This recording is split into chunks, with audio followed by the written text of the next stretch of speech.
Alright, it's Christmas Day. I hadn't meant to be up at Heavy Acres, but everybody's sick. I'm starting to get over it. So I guess we'll just clean up in here is what we'll do. I need to take that thing apart and load it on the trailer too. So if I get froggy next weekend, maybe, I'll take it up there. At least that's my thinking at the moment. Need the lens cap off, don't I? I need to clean up is what I need to do. I got such a terrible mess in here. I even got a carburetor still soaking. It's probably been 2-3 weeks. That's bad. Probably. But anyway, I'm going to get cleaned up some anyway. Well, I'm sort of getting tidied up. Sort of. Waiting on that boy to come help me take this thing apart. But he's slower than molasses in February.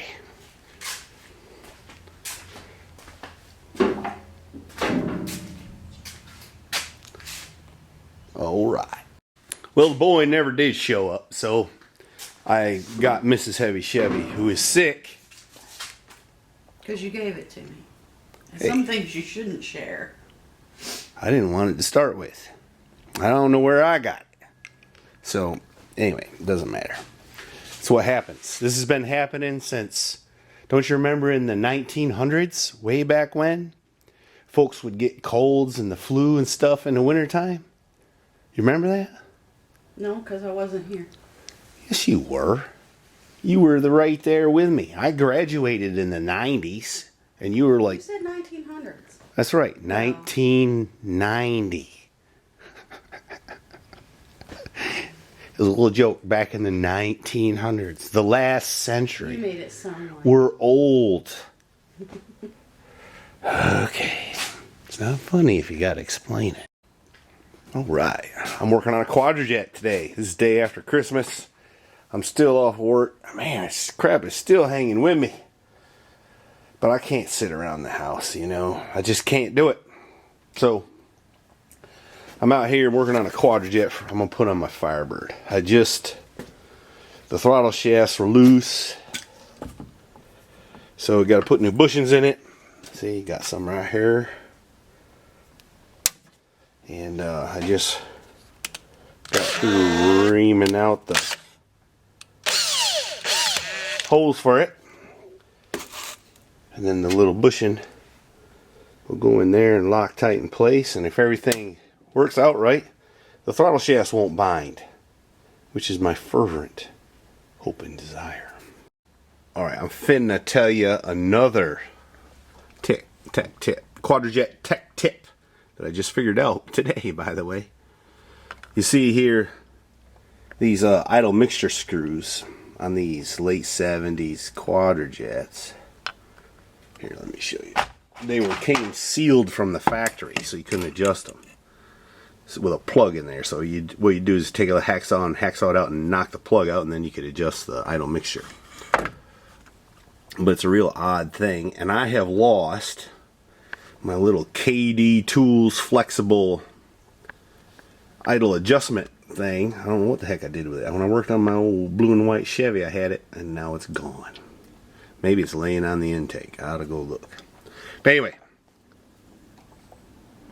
one of these air-conditioned Schrader valve tools fits it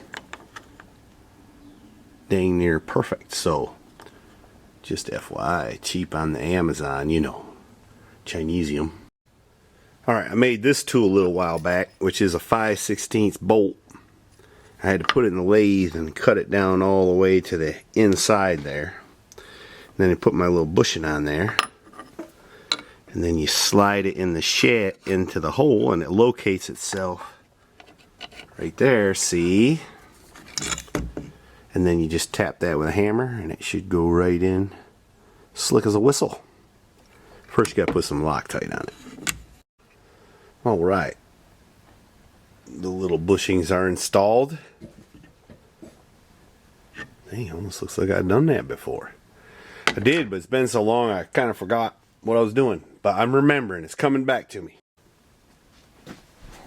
Alright, this is the book I recommend you get if you're going to work on quadrajets, because if you're old like me and can't remember everything, you don't do this every day, you can't remember everything, this book keep you on track.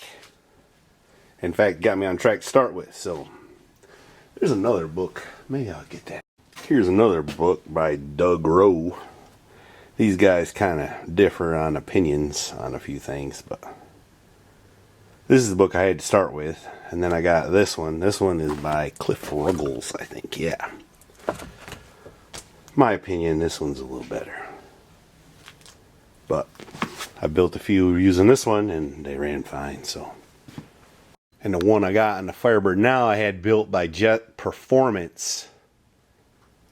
I don't know, a long time ago. Maybe 15 years ago. Probably 15 years ago. And it's run alright. It runs good wide open, but it's never idled very good. So, and it's always been a little lazy. You sit there and rev the motor. So I'm gonna try to fix that. You know, another thing you can't listen to on contemporary radio is Johnny Paycheck and singing about Colorado Kool-Aid and talking to some Mexicans. It's good music. You know, songwriting back in the day was way better than it is now. Now you just come up with a phrase, have some bass drums, and sing that cool phrase over and over. And spit cups and, you know. Here's a little flaw in the carburetor. Look at that. I've never seen one do that before. Anyway, that's right below the primary jet. So fuel would leak out of there constantly. So I got to figure out a good way of plugging that hole. You can put epoxy on it, but you know, epoxy don't last forever. And it would be a big leak if that started leaking. So let me consider that. Kind of wish I'd have showed you that, but since this has a hole in it, I thought it'd be nice, you know, you weld that up. But it's cast aluminum. So anyway, I found another old carburetor that was laying in my parts pile. I ground a hole in it, and I used some of this stuff. I think I bought it at the auto fair one time, but they had a guy there welding up Coke cans with this stuff. So I thought, you never know when you might need to weld up a Coke can, so I bought me some. And anyway, I think I've used it for something one time. I don't recall what, but I wondered if it'd work on this. So I tried it first with a propane torch. Nothing doing. I fired up the old Henrob or whatever you call it. Hey man, that welded right in there like you wouldn't believe. I had a big notch cut in it. Let me see if it'll come off with a hammer or something. I'm getting too much stuff in my... I think that's a repair. I'm going to try it on this one now.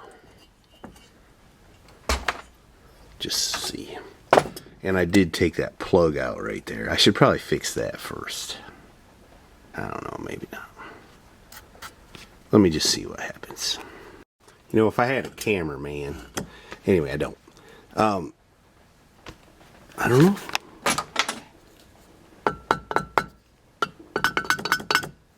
I think it's going to stay. A little knobbin fell off there. Let me try to grind that just a little right there. And then we're going to have to tap this area here. Maybe let me try to get a little bit more on it right there. Then we'll tap that for a screw and put a short screw in it and epoxy it. It actually works shockingly well. At least so far. Alright, right now I'm going to find me a tap of the appropriate size and a screw and tap that and see if that don't kick the little plug out.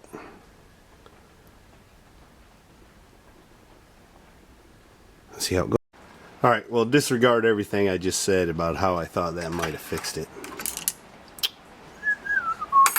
For some reason I think I got a good bond on this. but not on this. I tapped the hole out to put a screw in it after I found a tap, and it split my little, I heard it go pop. So anyway, I took a chisel and a hammer and popped it off there and tried again, and now I got this big glob on there, and I can see it's too far up inside the jet hole. And I put some WD-40 in it and it's leaking. So as bad as I hate to do it, with a good carburetor core, jump. Now somewhere around here I had another one about like it. I chose this one because it looked to be the best. Let's see what the other one looks like. Well, there's another one. So let me organize here my parts. I hope I can reuse this base plate on this carburetor. They're pretty similar, since, you know, I got new bushings and everything in it. But let's see what happens. Alright, I took this other carburetor I had apart. Don't think I want that one. It's got this weird crap in it. So I think I'll just put that back together and save it for parts. You never know what you might need. That's, yeah, a little deal there. What the hee-haw. So we'll just put all the screws and stuff back in it here for future reference. Or not. Somebody's future. Maybe not even mine. There's still a lot of good parts here. Alright, but I was out of... I hunted through that pile up there. I did not find another suitable one. So I went to another stash and I found 5. I'm kind of bent. I want to use the Pontiac out the front one. So I brought 3 of them over here. Let me dig through them and see what I see. Alright, upon careful consideration and observation and scientification, I'm going to reuse the base plate from the carburetor I started with. The only differences I can see are the vacuum lines, which ain't really a big deal. If I need a 3/8 one for the PVC, which I think I do, I'll just drill that out and put one in there from a junk base plate, of which I have many. So yeah, I'm pretty impressed with this carburetor. Somebody did rebuild this. There's a little epoxy there, but looks like it might have leaked a little there, but we can fix that. We can fix that. Anyway, I'm going to put it in the carb soak and soak it. And then go sit in the house, I guess. Well, I piddled around a good part of the day. Didn't really manage to accomplish much of anything except get this base plate ready. I did learn, though, about trying to weld on a carburetor. Never really tried to do that before. Don't know if I'll try it again. I don't know, maybe if the situation's just right. I did learn I had 5 more quadrajets than I thought I had. So that's always a bright thing, right guys? And I learned even though you're sitting on a chair in your garage, you start feeling kind of whipped when you're still sick. So I'm going to go in the house, I guess. There's a couple guys that watch my channel that are quadrajet guys. And they always tell me whether I did good or bad. Usually I do okay, I think. Anyway, I didn't show none of it, but I drilled the upper and lower idle air bleeds to 70. And I pulled the idle tubes out and drilled them. Actually, they were already at 39, but them are out of a different carburetor. The ones that were in here were at 31. So now I think I got to put some idle air in the base plate, which it does not currently have. And then my idle circuit modifications will be done, but there's many others to do. All right, I'm ready to put it together, or at least put top on it. I don't have any 1/8" pipe plugs handy, but I did tap that out so I can adjust the adjustable part throttle if needed. I kind of winged it on the spring here. I just put the one in it that was in it. It's probably too strong, but we'll see how it acts. I might have to take the one that's in the car out of it. But I'm going to put this top on and then I got to quit. I got to go run an errand. I got to help my daughter. I drilled those holes out to 56 thousandths, I think is what I done. Is that right?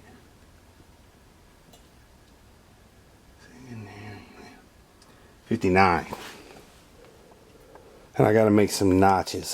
I need to do that before I put the top on. I need to make some notches in the secondary air doors. I'll do that when I come back. I decided to do it while I was here. And I'm going to put the top on while I'm here. Alright, the carburetor is assembled. Except for the choke and the choke pull-offs and the secondary metering rods and hangers and stuff like that. Fuel inlet. You know, details, minor details.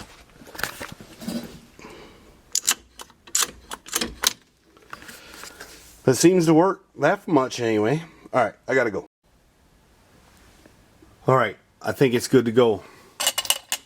Now, according to this guy, Cliff Ruggles, I should always have this hooked up and tune the secondary opening by drilling the orifice in this baby. This seems like a lot of work.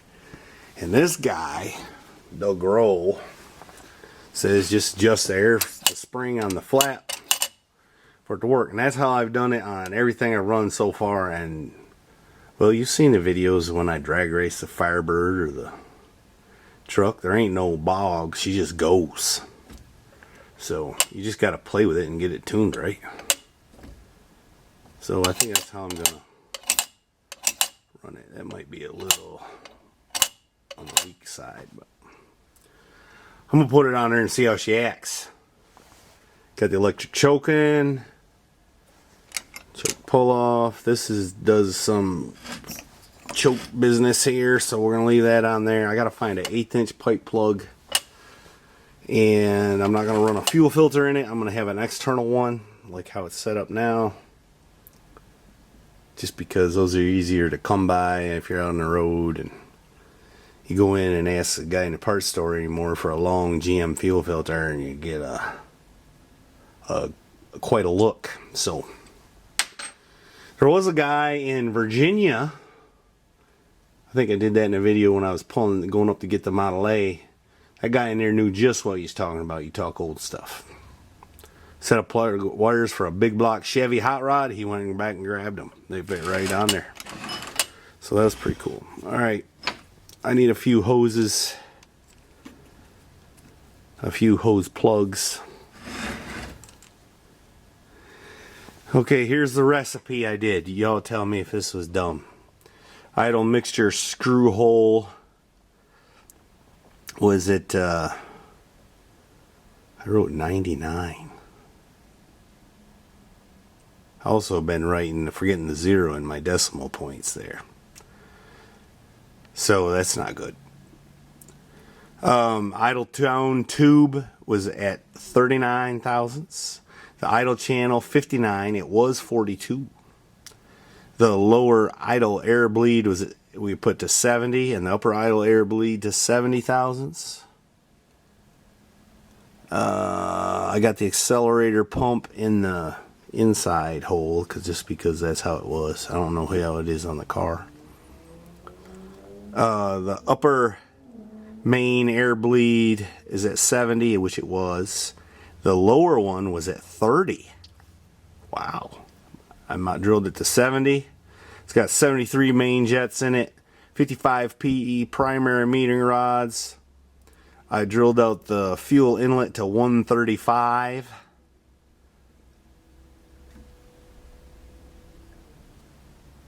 I didn't clarify the item mixture screw hole, did I? Let me do that. 99 thousandths is what it is. The secondary well hole, which is, well, I can't show you, 39 thousandths. The secondary plover enrichment restriction is at 59 thousandths. That hole right there. The secondary tube restriction is at 36 thousandths, which was what it was. I've got a J secondary hanger in it, and I've got DG metering rods. The air flap opens to 1.25 inches. Idle bypass air at 106 thousandths, and the accelerator pump hole, which I can't really see too good anymore, is at 28 thousandths. So y'all tell me if this is going to be good or bad.